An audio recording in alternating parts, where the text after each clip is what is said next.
పిలిచారా సార్? లేదే. Okay sir. ఎలాగో వచ్చావు కదా, బాటిల్ ఓపెన్ చేయి. భలే తీసావే. మందు బాగా అలవాట? అయ్యో అదేం లేదండి, అప్పుడప్పుడు డిగ్రీలో ఫెయిల్ అయ్యాననే బాధలో తాగుతుంటాను. అదేంటో సార్, ఈ మధ్య నా బాధ రోజు వచ్చేస్తుంది. డిగ్రీలో ఫెయిల్ అయితే బాధపడకూడదు భీష్మ, లైఫ్ లో ఫెయిల్ అయితే బాధపడాలి. రా కూర్చో. అయ్యో మీ ముందా? రోజు కారులో నా పక్కనే కూర్చుంటావు కదా. లాజిక్కే సార్, లాజిక్. కూర్చో.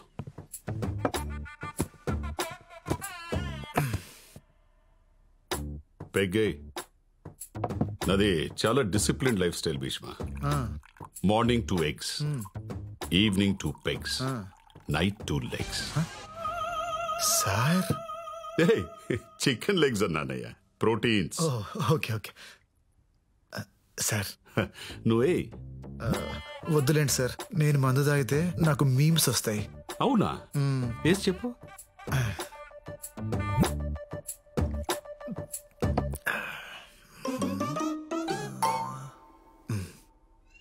కింద పైన ఊపు, మా ఏసీపీ సార్ తోపు.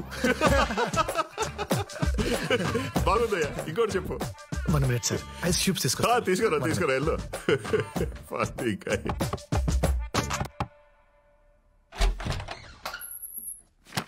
చైత్ర గారు, నాన్నగారు ఐస్ క్యూబ్స్ అడిగారండి. ఎక్కడున్నాయి? నా జేబులో ఉన్నాయి, రా తీసుకో. జేబు? ఏ జేబు? రై, ఐస్ క్యూబ్స్ ఎక్కడ ఉంటారా? ఫ్రిడ్జ్ లో కదా. Hello,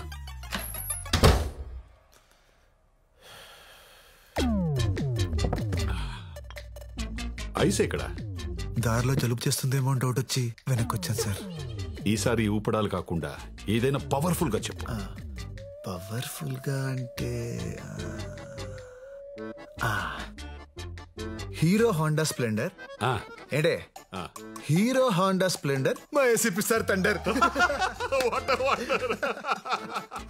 super timing sir. మందు తాగేటప్పుడు ఇలాంటి ఎంటర్టైన్మెంట్ మిస్ అయ్యానరా. ఇంకా చెప్పు. 1 minute సార్, సోడా తీసుకొస్తా. తీసుకో సార్. చెప్పు. చిప్స్ తీసుకో. Thunder sir. పికిల్. నువ్వు వెళ్ళడానికి డిసైడ్ అయ్యావు కదా, దొంగ. హలో. ఓకే. మరేమో ఏంటి, నాన్నగారు మందులోకి పికిల్ కావాలన్నారు. ఎక్కడా అని. ఏంట్రా నీ ప్రాబ్లము? సారే అడిగారు.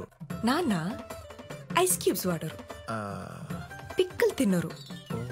ఇంకొకసారి ఆయన పేరు చెప్పి డిస్టర్బ్ చేస్తే గన్ నోట్లో పెట్టి కాల్ చేస్తా. నీ లవ్ స్టోరీ ఎంతవరకు వచ్చిందిరా?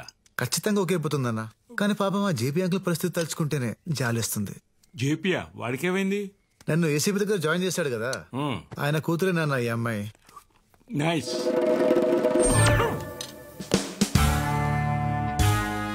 ఏసీపీ అంటే వాడేనే నా క్లాస్మేట్, గుర్తుందా? చిన్నప్పుడు వీడు వాళ్ళ అమ్మాయిని ముట్టుకున్నాడని గొడవపడి అంత రచ్చ చేశాడు, కొట్టుకు సత్యం. ఇప్పుడు ఈ విషయం తెలిస్తే ఏమవుతుందో అని భయంగా ఉంది.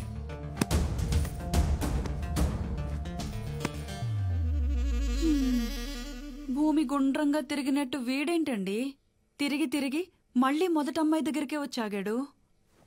అసలు వీడిని అనాలే, వద్దు అంటుంటే తీసుకెళ్ళి ఆ దేవాగడి దగ్గర పెట్టాడు. ఒరేయ్, కూల్గా ఏం జరిగింది చెప్పరా? వీడు దేవాగడి కూతుర్ని లవ్ చేస్తున్నాడు రా.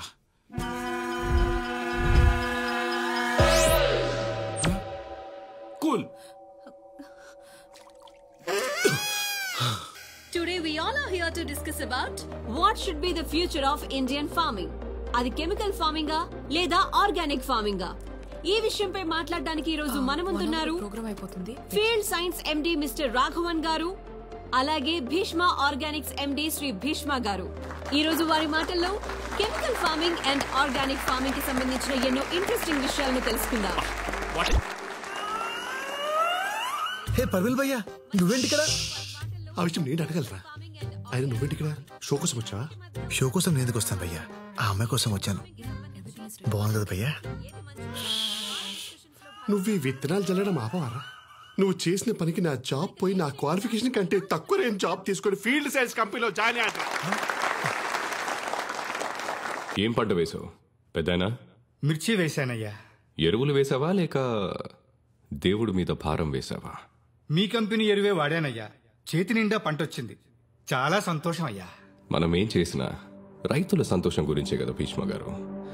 ఇంతకంటే ఏం కావాలి? సంతోషం అంటే మనం కట్టుకునే బట్టల్లోనో నోట్ల కట్టల్లోనో ఉండదు. సంతోషం అంటే ఆరోగ్యం. సంతోషం అంటే మన తరాల్ని చూడడం. ఎంతకాలం మొక్కలకి మందు కొట్టి ఆరోగ్యాన్ని తాకట్టు పెట్టి ప్రకృతిని నాశనం చేస్తాం. మీరు మంచి మాటకారి సార్. ఇలాంటి మాటలు చెప్పే కదా కొన్ని వేల మంది రైతుల్ని మార్చేశారు. ఇప్పటికే జాంబియా, ఇథియోపియా లాంటి 10 దేశాలు ఆకలి చావులు చేస్తున్నాయి. అక్కడ స్విగ్గీ లేదా? డబ్బులు లేవు. పెరుగుతున్న జనాభా ప్రకారం 2050కి దేశంలో పండించే పంట కేవలం 40% ప్రజలకే కడుపు నింపగలదు. దీన్ని తట్టుకోవాలంటే కొత్త జెనెటిక్ చేంజెస్ రావాలి. అడ్వాన్స్ కెమికల్స్ రైతులకి అందుబాటులోకి రావాలి. ఇవి పట్టించుకోకుండా ఆర్గానిక్, ఆనందం అంటూ ఈ చందమామ కథలు చెప్తారేంటి సార్? ఆర్గానిక్ ఫార్మింగ్ అనేది పాత పద్ధతి, మీకులా పాత పద్ధతి. అసలు sir sir sir sir sir మీరు మీ కంపెనీ వాళ్ళు తప్ప, నేను చెప్పింది తప్పని ఇక్కడున్న ఒక్కళ్ళని మాట్లాడమనండి. మీ ఆర్గానిక్ ఫార్మింగ్ గురించి అందరికీ తెలుసని నమ్ముతా.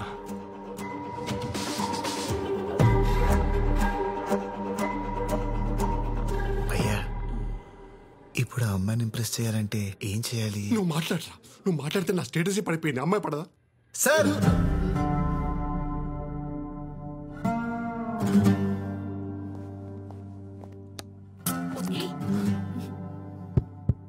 Check check. ఏంటి ఇప్పుడు పాడపడతాడా? మీరు చెప్పింది కరెక్టే సార్. బయట వరకు ఆర్గానిక్ ఫార్మింగ్ గురించి పెద్దగా తెలియదు.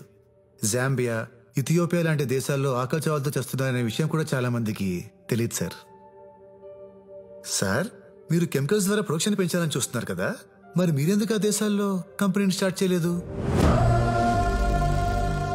ఆకలి చావులు ఉండే వాళ్ళని కాపాడు ఉండేవాళ్ళు కదా. కానీ మీరు చేయరు. ఎందుకో చెప్పనా? దానికి 2 కారణాలు. ఒకటి డబ్బు. అవి పూర్ కంట్రీస్, అక్కడ మీరు డబ్బు చేసుకోలేరు. రెండోది మట్టి. మన దేశంలో ఉన్న సారవంతమైన మట్టి ఆ దేశాల్లో లేదు. సార్, మట్టే సరిగ్గా లేనప్పుడు ఎన్ని ప్రొడక్ట్స్ వాడితే ఏంటి? ఎందుకంటే మొక్క పెరిగేది మట్టిలో, మీ ప్రొడక్ట్స్ లో కాదు. యాక్చువల్లీ సార్, మీరు మాట్లాడమన్నారు, మాట్లాడుతుంటే డిస్టర్బ్ చేస్తున్నారు. మీరు దేవుడిని నమ్ముతారా? చెప్పండి సార్. అర్రే, టెక్నాలజీ ఇంత పెరిగినా ఇంకా పాత దేవుణ్ణి నమ్ముతున్నారా? మరి పాతకాలం నుంచి ఆర్గానిక్ ఫార్మింగ్ చేస్తే తప్పేంటి సార్?